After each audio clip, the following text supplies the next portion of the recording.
Paglima tayo na Sabado. This month of May. Yes, it's the 5th Sabbath of this May. So, ang devotional talk natin is about Thanksgiving. And my message is, teach children to be grateful. Let us teach daw. Tutuan natin ng ating mga kabataan how to be grateful. So why is that? Sabi niya, thou shalt rejoice in every good thing which the Lord thy God hath given thee. So tanan na kita dapat mag-rejoice. Maging masadya kita. For all and give thanks sa mga good things na ginatan sa atusan na Diyos uradlaw. Especially for the food. Sipon nyo, every day, God is providing us something to eat. Yung bisan maranat ang kwarta, hindi kita mawaran sa pagkaon. And there are times na kung ginabudget mo kwarta. Let's say sa mga nag-boarding house and also sa mga parents, they are budgeting sa kwarta, ginag-budget nila. And at urad lang yun na ang kailangan is food. So let's say there are times na wala ka ng budget, mag-usa ka ng budget para sa iyong pagkaon. And gagamit ka sa Ginoo. God always provide. What we ask, He will provide. Kaya, let us rejoice and give thanks to the Lord. Sabi ni, thanksgiving and praise should be expressed to God for temporal blessings and for whatever comforts He bestowed upon us. So, dili lang galing para sa,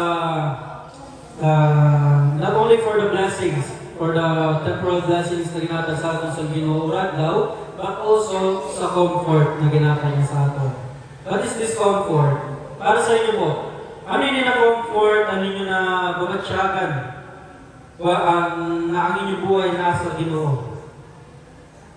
For me, the comfort na bumatsyagan ko is, every time na may paglabas ako sa balay, I know that God will be with me. That is one comfort. Like, ang mo brain, ang mo mind, di siya mapabawasan sa ginaisip-isip. Kaya alam mo na you are guided, you are protected by the Lord every time na mag-go out ka sa imo balay. And that is one of the comfort na mababatsyagan natin for me.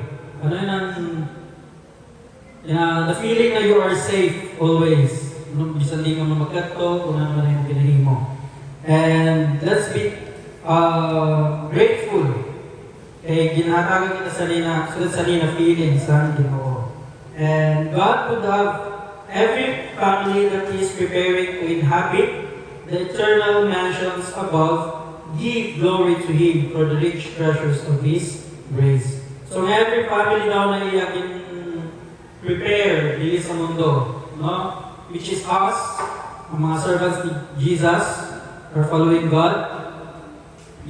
Prepare kita niya para maging, to inhabit the eternal mansions above, to give glory to Him for the rich treasures of His grace. So, let's say, not all of us here are born Adventists, right? But once you are converted, ang blessings ng Ginoo, which is Dilman, like dati pa man, God is always giving us blessings. But when we got converted, it feels like ang atong blessings is mas nagdoble, Ang abundance ng atong blessings is mas na-feel na natin, right?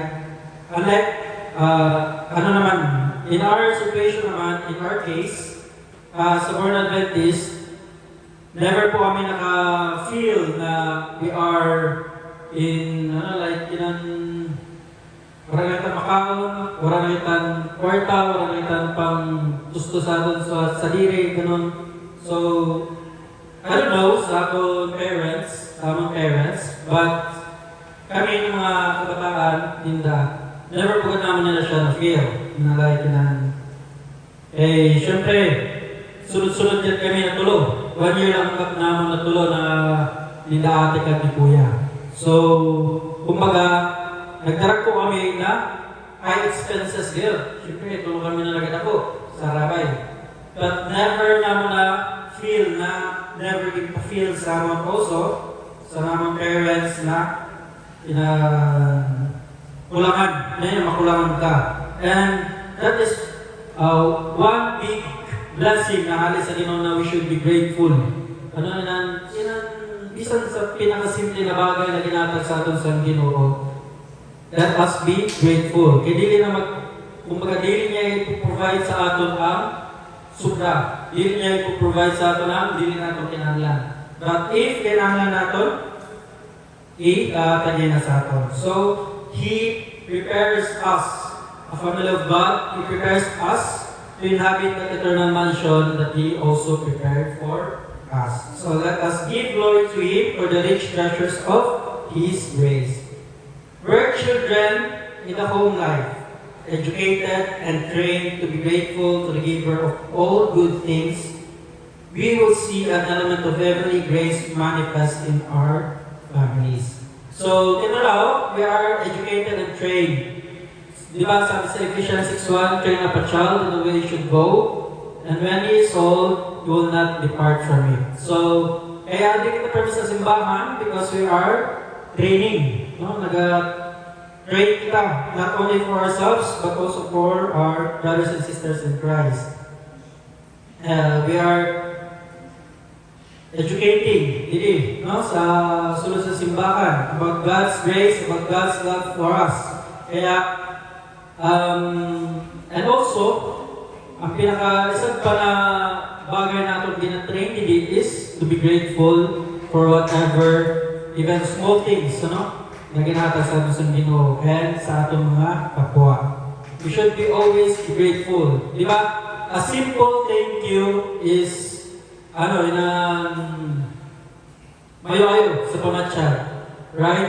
Because there are people na if they give something and you didn't thank them, or like, wala ka nagpakita sa appreciation sa nilagini mo, baga nalidisappoint sila. Ay, sugat mo na yung na tao, wala mo lang nagpasalamat. Diba?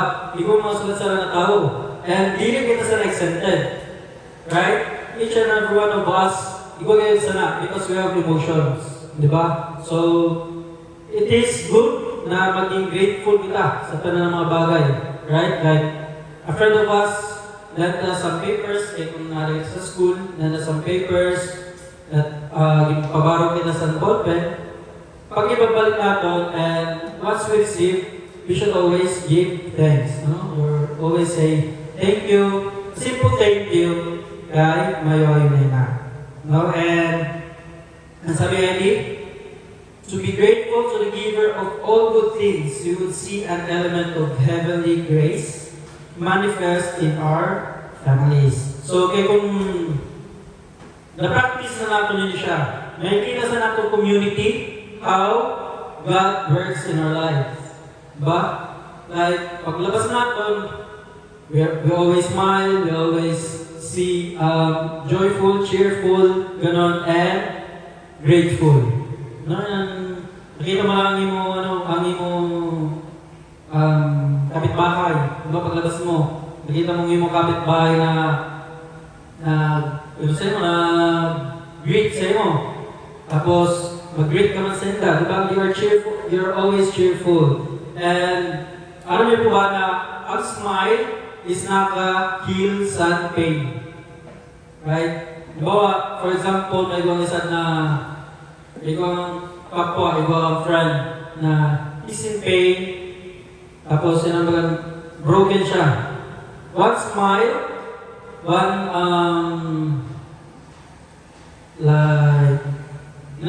maayo na pagpakita sa iya. Yun ang cheerful ka pag ganun sa iya.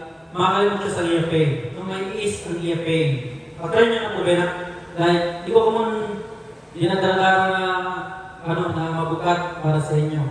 Tapos may iba kung saan friend na nagkada sa inyo, tapos ano siya, yung cheerful siya kayo, and pero na siya nakasmile. Di ba na pag nakikita niyo siya, ganda yun sa inyo, hey, kaya niya lang sa kay sige lang katawa. Kaya niya lang kaya sa niya smile. Di ba ganun?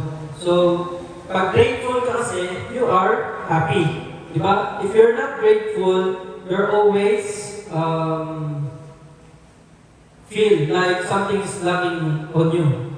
May kulang lang sa akin for me. Ganun. Pag-ilig ka, grateful. So, cheerfulness would be seen in the home life, and coming from such homes, the youth would bring a spirit of respect and reverence with them into a schoolroom and into the church. So, parang mga sabi ko kanina, ang cheerfulness is a good thing. No? And cheerfulness brings a spirit of respect. Diba? If ang tao is mauriton, may ilang ka ba mag-upod saya? Di ba, dili? May ilang ka ba para paka-istorya saya? Huwag yan ang permila siya ringit. Di ba, dili? But if a person is cheerful and full of happiness sa iyang buhay, di ba, may ilang ka saya ba gano'n mag-upod na perming? Ayos na niya saya, kaya makalimut. Pag-upod siya, nakalimut kita sa kanyang problema. Gano'n. So, naka-help ka pa sa iyong mga kapwa. And also, you bring reverence in the schoolroom and into the church. There would be an attendance in the sanctuary where God meets with His people, a reverence for all the ordinances of His worship, and grateful praise and thanksgiving would be offered for all the gifts of His providence. So, sa tanan nato na pangabuhay diri sa mundo, because of God's support, because of God's providence, because of God's blessings, we are being cheerful. We are being grateful. Ano dapat, bisan, paglabas pa lang natin sa balay, tapos safe kita makauli, we should be grateful to God. Why?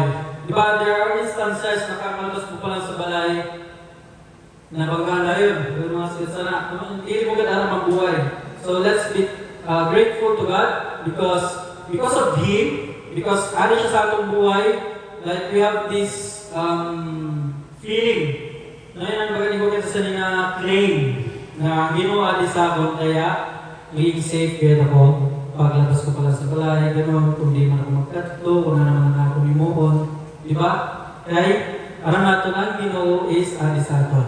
So, let us teach sa mga bata, no? I'm good to go. I'm good to go. Mga kabataan, and also our family and friends, no, na to be grateful. Kaya, if you are grateful, ganit, just like, kung nasabi ko na, if you are grateful, we are also cheerful. And if you are cheerful, you can save life. No? You can save others from their pain, and kung ano pamanangin ng mga ginapan, dara-dara. And tanan-tanan pa na siya, tanan-tanan niya na di kita magkakaigo sana, kundi di man dahil sa guidance natin Ginoo. So, all give thanks to the Lord na itagagin niya sa nina wisdom, no? sa nina knowledge, sa nina katukduan na ato ninaraman. And let us teach it to others then, especially sa aton mga sa aton community, sa aton belongingness, di ba? Dahil kita lang mismo ang ma-burulig-buligan kaya ang pa-uplift sa aton mga kapwa, sa aton brothers and sisters in Christ sa pagtuo nila sa Ginoo. So, amo lang pwede nga short promotional talk this morning. And once again, happy Sabbath and God bless to everyone.